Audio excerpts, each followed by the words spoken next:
Good morning students. हमारा जो chapter चल रहा है वो sexual reproduction in flowering plants, Hindi में इसको कहते हैं पुष्पीय पौधों में लैंगिक जनन। पिछले वीडियो में हमने माइक्रो स्पोरोजेनेसिस, जिसको हिंदी में कहते हैं सूक्ष्म बीजाणु जनन, को देखा था। और सूक्ष्म बीजाणु जनन में या माइक्रो स्पोरोजेनेसिस में माइक्रोस्पोर फॉर्मेशन होता है, इसमें किस प्रकार से परागकण बनते हैं इस चीज को देखा गया था। अब हम बात करते हैं स्ट्रक्चर ऑफ माइक्रोस्पोर और पोलन ग्रेन और मेल गैमेटोफाइट। हिंदी में इसको कहते हैं सूक्ष्म बीजाणु परागकण या नर युग्मकोद्भिद की संरचना। Microspore is the first cell of male gametophyte.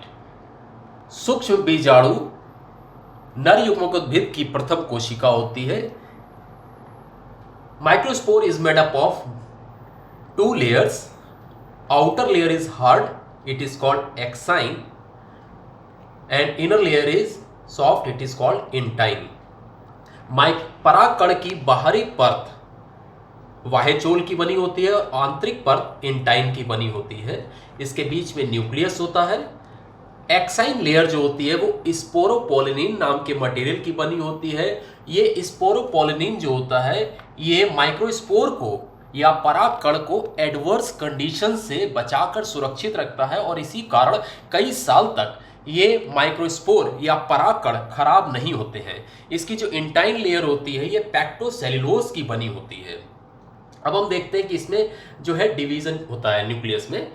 Microspore का न्यूक्लियस जो है वो डिवाइड होकर दो न्यूक्लियस बनाता है, एक बड़ा जिसको कहते हैं वेजिटेटिव न्यूक्लियस और एक छोटा जिसको कहते हैं जेनरेटिव न्यूक्लियस।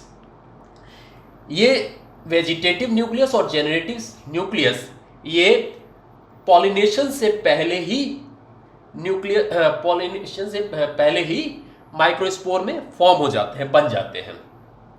और जब ये माइक्रोस्पोर स्टिग्मा पर पहुंचता है तब जेनरेटिव सेल जो कि छोटी सेल न्यूक्लियस होती है, जेनेटिव न्यूक्लियस जो कि छोटा न्यूक्लियस होता है, ये दो मेल गैमेट्स बनाता है। इंटाइन लेयर जो हमने यहां पर अभी बात की थी, इंटाइन लेयर जो होती है वो बाहर निकलती है ट्यूब के फॉर्म में, इसको कहते हैं जर्म ट्यूब। इस जर्म ट्यूब की खोज मिस्टर जी.वी. एमेसी ने 1824 में की थी। यहां पर एक चीज और आप ध्यान रखिए कि मोनोकोटिलन के जो माइक्रोस्पोर होते हैं, एक बीजपत्री के जो परागकण होते हैं उसमें एक्साइन पर एक जर्मपोर होता है, लेकिन डाइकोटिलन प्लांट्स के माइक्रोस्पोर में 3 जर्मपोर होते हैं। ये बात हुई थी स्ट्रक्चर ऑफ माइक्रोस्पोर की। अब हम बात करते हैं स्ट्रक्चर ऑफ ओव्यूल। यहां पर हमने पहले भी आपको बताया था, पिछली क्लास में बताया था कि कार्पेल के 3 पार्ट होते हैं, स्टिग्मा, स्टाइल और ओवरी। ओवरी के अंदर ओव्यूल्स होते हैं। और अब हम देखते हैं कि ओव्यूल की संरचना के विषय में, बीजांड की संरचना के विषय में। माय डियर स्टूडेंट्स, ओव्यूल जो होता है ये कई परतों का बना होता है। जो इसके बाहरी परत होती है ये कहलाती है आउटर इंट्यूगमेंट, इसको हिंदी में कहते हैं वाहे कवच। और जो आंतरिक परत होती है इसको कहते हैं इनर इंट्यूगमेंट।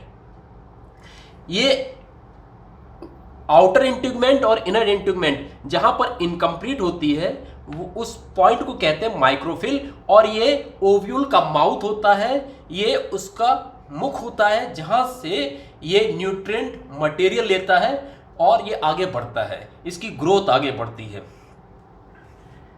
माइक्रोफिल के पास में 3 सेल होती हैं, 3 कोशिकाएं होती हैं। और माइक्रोफिल के जस्ट सामने चैलेजा होता है जिसको हिंदी में कहते हैं निभाग। निभाग के पास में भी 3 कोशिकाएं होती हैं और इन 3 कोशिकाओं को कहते हैं एंटीपोडल सेल। ये माइक्रोफिल के पास में जो मैंने अभी आपको बताई थी 3 कोशिकाएं होती हैं, 3 सेल होती हैं।